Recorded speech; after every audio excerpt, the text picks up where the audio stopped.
Aí pessoal, então voltando ao meu vídeo anterior, que eu tentei fazer a interpretação das pombas do Vaticano, da águia, da águia que não era águia, do corvo, da gaivota, né? Eu senti assim que não ficou muito, as pessoas não me entenderam muito bem, porque na verdade é uma coisa muito sutil mesmo isso, que a gente faz a guerra com as nossas ações simples do cotidiano. A gente não se dá conta disso. Na verdade, o Marx diria que é a alienação que faz a guerra, digamos. Por quê? Porque a gente, cada um faz uma coisinha. Então o mal, digamos, o mal que é a guerra, acaba se separando em pedacinhos. Cada um faz um pedacinho. A gente não consegue entender que esses pedacinhos que a gente faz que contribuem para a formação da guerra. É aquilo que a Hannah Arendt, né, a filósofa, chamava de banalidade do mal. Cada um faz um pedacinho. Diz, não sou eu o culpado, é o outro, né? E na verdade não, é como a maneira como a sociedade é construída, tu delega o poder ao outro, o outro faz. No fundo ele faz aquilo que tu está deixando ele fazer. Olha, por exemplo, o Hitler, né? Ele fez o que na verdade os alemães deixaram fazer. Depois ele foi o culpado, né? Foi culpado, mas na verdade ele fez aquilo que naquele momento os alemães queriam, né? E por isso que eu disse num vídeo que o Hitler foi vítima de um processo, assim como o Mussolini, assim como o Putin. Se no final dessa história a Rússia se der muito mal e tiver um problema, os próprios russos vão tirar o Putin e vão dizer que o culpado é ele, mas os russos estão apoiando o Putin hoje. E os Estados Unidos? A mesma coisa, não tem diferença nenhuma. O mal que os Estados Unidos fazem no mundo, eventualmente, é com a concordância dos americanos e até da nossa. Por quê? Porque o sistema que os Estados Unidos representa, ele nos garante uma vida moderna, com carro, com combustível, e para isso tu tem que fazer, às vezes, coisas que a gente condena, mas que a gente, ao mesmo tempo, vai deixando acontecer. Vocês me entendem? Então, essa figura que pretensamente Deus mandou como um sinal, está mostrando isso. Que esse sistema da gaivota, sendo iludida por um corvo, ele impede a paz de voar. Só que agora, ele vem desde quando? Desde sempre, desde sempre. Porque desde sempre existe guerra. Só que agora a gaivota foi para o poder. Eu me esqueci de dizer para vocês que quando o Papa Francisco foi escolhido, foi depois de um dia, dois, deles se reunirem, não estava dando a fumaça branca.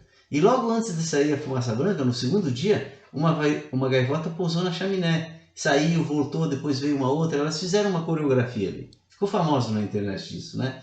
E aí saiu a fumaça branca. O que é esse sinal? A gaivota foi para o Vaticano. O Papa Francisco é a gaivota, é o homem comum, com o seu bem e com o seu mal. Então, é isso que vai te... O que vai fazer a pomba da paz poder voar? Não é o Putin, não é os Estados Unidos, é o ser humano mudar. E ele se converter. O que é se converter? Olhar melhor para si, né? Olhar realmente assim, não delegar mais dessa maneira, certo?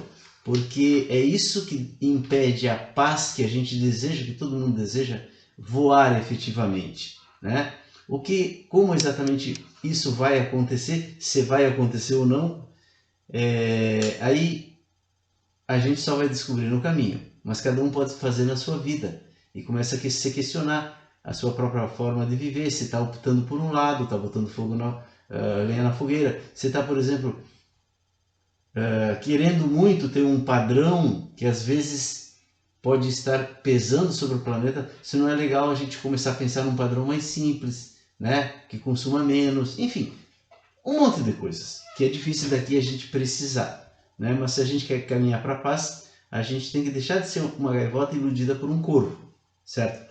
Só que esse evento no Vaticano, ele permite ir muito, muito mais longe nessa interpretação. E às vezes eu fico pensando assim, será que as pessoas estão sacando ou elas estão achando que eu estou viajando muito longe na maionese, né?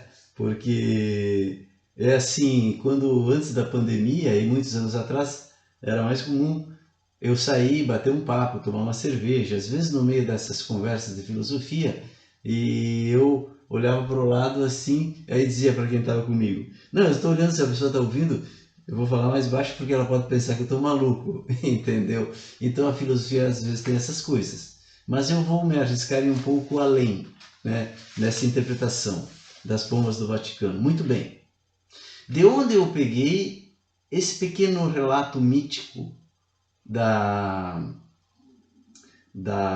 gaivota e do corvo, né? E da viagem em cima de de uma barca de luz em direção a pegar o fogo. Eu peguei, como eu disse para vocês, de índios americanos do norte da América, na Colômbia Britânica, certo?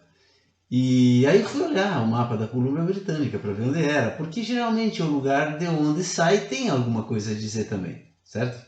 E aí me chamou a atenção que a Colômbia Britânica parece o rosto de um homem olhando para o Oceano Pacífico. Ou seja, está olhando para onde? Lá do outro lado? Está a China, ele está olhando para o Oriente. E imediatamente me ocorreu aquele poema do Fernando Pessoa, que eu já inclusive falei aqui várias vezes, que se chama Mensagem. E ele tem uma mensagem, então, pretensamente, né? A qual eu acho que decifrei no meu primeiro livro. Vou fazer aqui um pequeno relato, porque no poema de abertura do livro Mensagem, o Fernando Pessoa diz assim: a Europa jaz posta nos cotovelos. Então ela é uma mulher deitada sobre os cotovelos, né? E aí ele diz assim: o cotovelo esquerdo é Itália, o cotovelo direito é Inglaterra, e fita com olhar esfíngico e fatal o Ocidente, futuro do passado. O rosto com que fita é Portugal. Então se tu olha o mapa da Europa, tu vai ver, parece uma mulher deitada e o rostinho dela é Portugal. Ele está olhando para nós. E como o poema fala que o descobrimento ainda não se completou, que Portugal descobriu só pela metade, falta ainda cumprir-se o descobrimento, e esse rostinho está olhando com viva curiosidade, com olhar esfíngico e fatal, certo?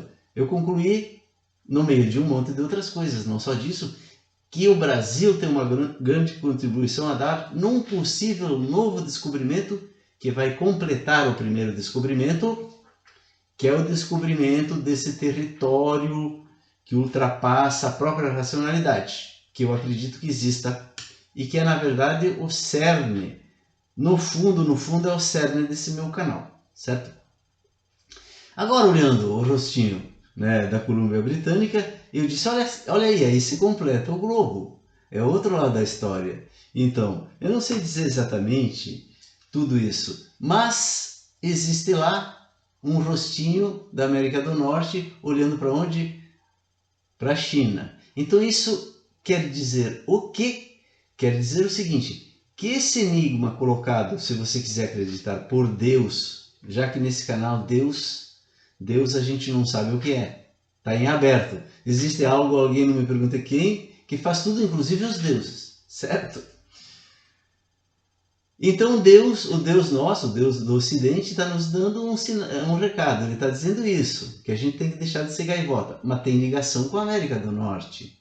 O que significa isso? Que ali vai ter um embate entre a América e o Oriente. Só que veja que interessante, ali na Colômbia Britânica, o Oriente é o Ocidente.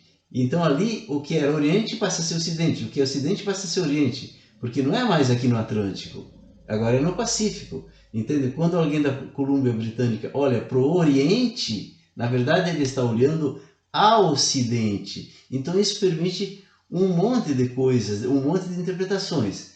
Eu antevejo que vai haver, e está havendo, e vai haver cada vez mais, um embate entre, em nível de Atlântico Norte, né? Vai haver um embate agora não é no Atlântico, vai ter um embate no Pacífico Norte, que vai redesenhar o mundo. Em que direção? Eu acredito de um mundo multipolar, mas com o quê? Com a emergência das regiões do mundo que ainda não emergiram completamente, como o Brasil, a América Latina e a África. Não é nem a predominância da China e da Rússia, como tem alguns pintando, não é nem a continuação da predominância dos Estados Unidos e da Europa, né, desses loiros de olhos azuis, essa predominância que até hoje domina o mundo unipolar, mas assim, a emergência de todo mundo, enquanto que há um embate lá, provavelmente esses outros blocos vão emergir economicamente, culturalmente, como teve o ensaio Brasil, a sua emergência. Mas isso é só o início, assim, entende? De uma decifração com base em sinais que estariam plantados no nosso planeta e a gente ainda não revelou, que o Fernando Pessoa começou lá no seu poema Isso que ele quis dizer, né? Que a Europa já se posta nos cotovelos, tu olha ali. E encerrando, eu queria dizer que essa maneira de olhar aquilo que a gente não conhece para decifrar, olhar aquilo que a gente conhece para decifrar aquilo que a gente não conhece, se chamava no passado alquimia. A alquimia era justamente isso. Tu olhava uma coisa aqui, tu estava pensando numa coisa, tu não sabia, daqui a pouco caiu um raio, tu interpretava. Ou uma coruja passava e piava, tu interpretava.